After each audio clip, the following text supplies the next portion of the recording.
foundations, skin tints, powders, lip glosses, lipsticks. They are now all being marketed with SPF in them. This has especially been true since we have found out more research through the skincare foundation, through, different variations of skin cancer, knowing that the sun's UV rays cause damage to your skin and can cause cancer. Here's the question though.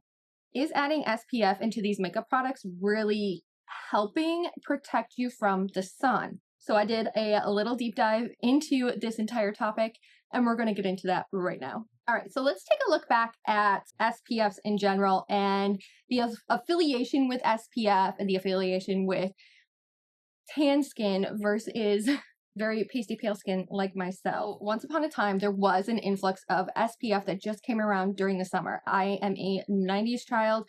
I remember walking into my local Walmart from the months of May to August, the months when you're out of school, and the shelves in the beauty section were completely filled with different types of SPFs, and they were also filled with tanning solutions that you could get a better tan or get a better bronze, but these were only available during the summer months. I honestly remember a time when tanning became a huge thing, and this is when I was a teenager, and it was very popular and common for you to put a sticker on your hip before you went into your tanning bed so that you got like a makeshift tattoo. That was the sticker, and that was a trend for a while as well, back in the early 2000s.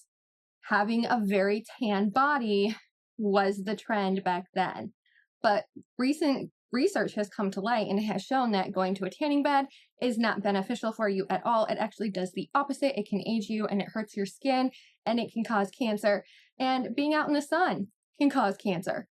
That's something that we kind of knew about in the 90s and 2000s, but more research has come to light since then. I mean, the early 2000s was 25 years ago, and since then there has been a lot of research that has been done for skin and skin cancer and what can happen to your skin and how it ages you. Not to mention that there is definitely a focus in the 2020s on the impression of looking younger and constantly looking younger, and having sun exposure actually reverses that and it can make you look older.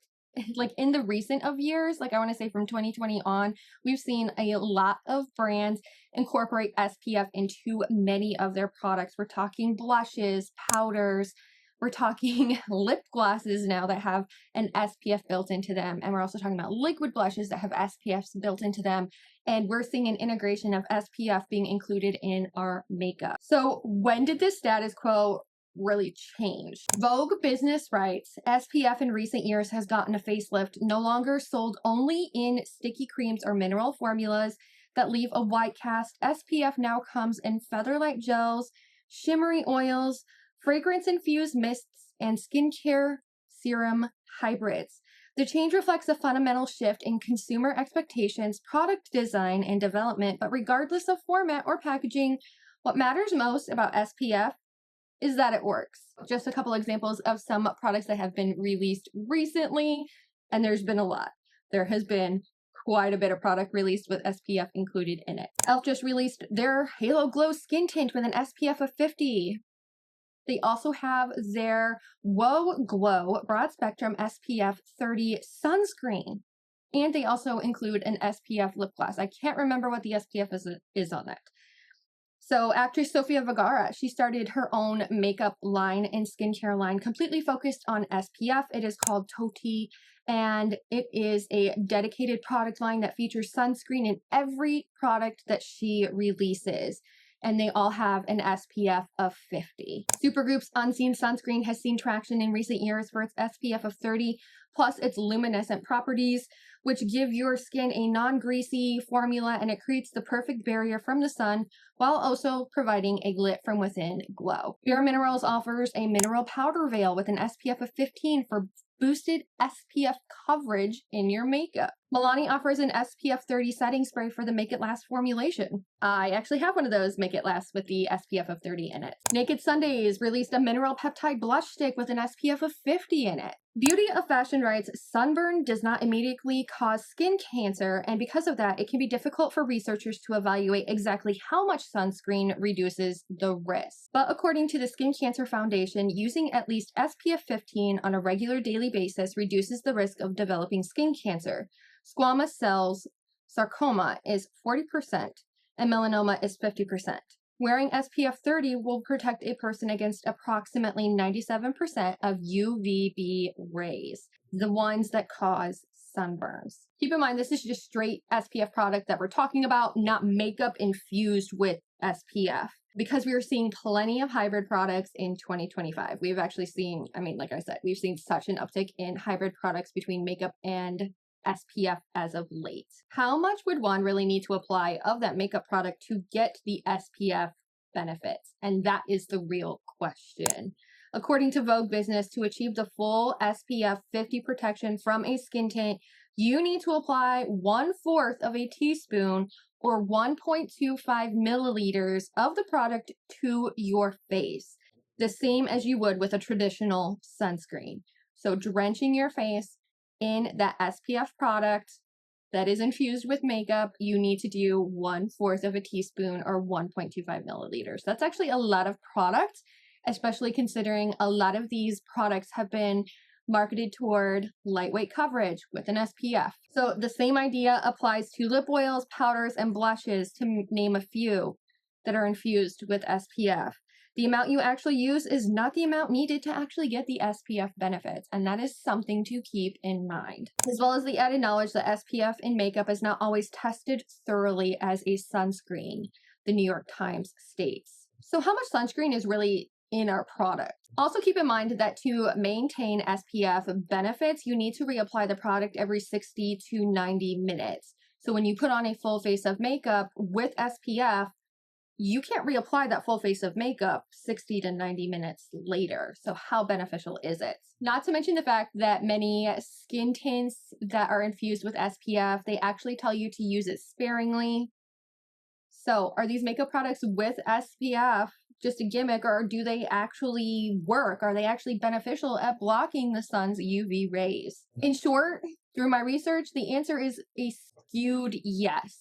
So I'm going to break it down further for you guys. Dermatologists recommend that you use a separate SPF that you layer on after your skincare and before you apply your makeup. Always apply sunscreen on the first step after applying your skincare, but before applying your makeup. SPF is the last step in your skincare routine. This ensures it is directly on the skin and so that it can form that protective barrier against the sun's harmful rays. An SPF of 30 or higher and a broad spectrum protection is recommended. Be sure to choose the right sunscreen. You want something that is lightweight, non-comedogenic, won't clog your pores, and won't leave a white cast or a greasy residue on your skin. Apply a generous amount. As we highlighted earlier, you need 1/4 of a teaspoon or 1.25 milliliters on your face. Vogue advises the 13 dot technique, where you place 13 dots across your face and neck, which would equate to about 1/4 of a teaspoon of product for the proper amount of coverage. So SPF in makeup can be a convenient way to add extra coverage into your routine, but it should not be the only coverage that you incorporate into your routine.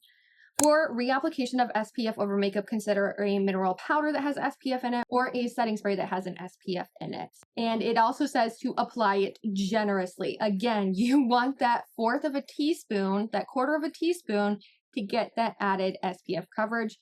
And they say to reapply every 60 to 90 minutes. Using makeup that has SPF is a bonus, and it can help protect your skin further from the sun's harmful UV rays. I have compiled a list of some of my favorite products that have SPF included in them, so if you want that extra protection in your makeup routine. The first one that I could not talk about enough is the e.l.f. Glow Glow Sunscreen. This has a broad spectrum of SPF 30. It is a luminescent type of product. It is a lot like the Supergoop Whoa Glow Sunscreen. Try to say Supergoop, goop, like a lot, and like blah. But it's a lot like the Supergoop Whoa Glow Unseen Sunscreen, and it layers very nicely with makeup. It does not disturb it either, and it literally does not have any kind of like greasy, disgusting feel on your face. It doesn't clog your pores, and it's non-comedogenic.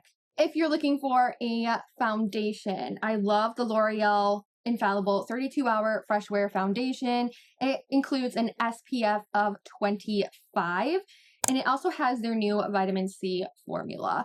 And I have actually done a full wear test on it. I've done so many reviews on it, and I've talked about it so much on my channel, so I will try leaving some of those linked for you down below.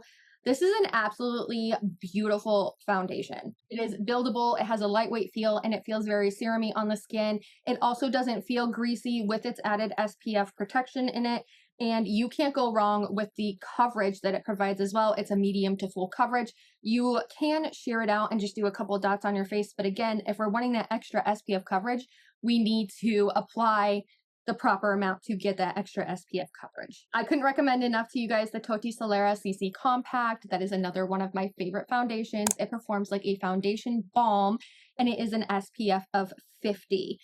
It is literally a compact color correcting foundation balm that evens out your skin tone. It looks like a skin tint on your skin, and it looks like your skin but better. It just soaks in and it looks so beautiful, so luminescent, and so fresh.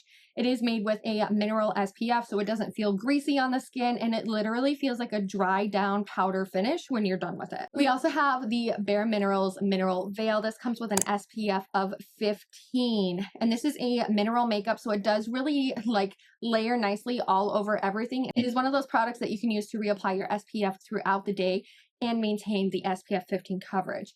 Of course, we need to keep in mind how much we are applying on our skin so that we do get the proper SPF coverage with that product. It does add a hint of like a glint or a glow, and it looks very natural on your skin. It doesn't look over powdery. It doesn't look overly cakey. It's just a very natural way to set your face and to give yourself an extra boosted coverage of SPF. The Milani Make It Last Setting Spray. This has an SPF of 30, and it sets your makeup nicely and doesn't feel greasy on the skin. I do have to say that the smell is absolutely horrible, so be mindful of that. It smells like sunscreen. I'm not gonna lie. But it does have UVA and UVB protection with a broad spectrum of SPF 30, and it is in the Make It Last formula. So it's a hybrid product where it has SPF in it, but it's also a setting spray. And you could use this to reapply your SPF 30 all over your face when it's time to reapply without disturbing the makeup underneath. Putting SPF in your makeup can be helpful, but it's not foolproof. It's not going to 100% protect you from the sun. For true protection, you need to layer with an SPF before you put on your makeup. SPF is just a bonus in makeup. It should not be the only SPF that you are using. It should not be your main defense. So leave me a comment down below. What SPF infused products are you in love with right now? Have you experienced any gap in protection? Let's be real, let's be sun safe, and let's use our products accordingly so that we can have beautiful lasting makeup, protecting it, but also making sure that we're using the right amount of product to get the SPF coverage that we need. Thank you so much for watching today, and I hope you guys consider subscribing for more content like this, and I hope I get to see you in my next video. Bye!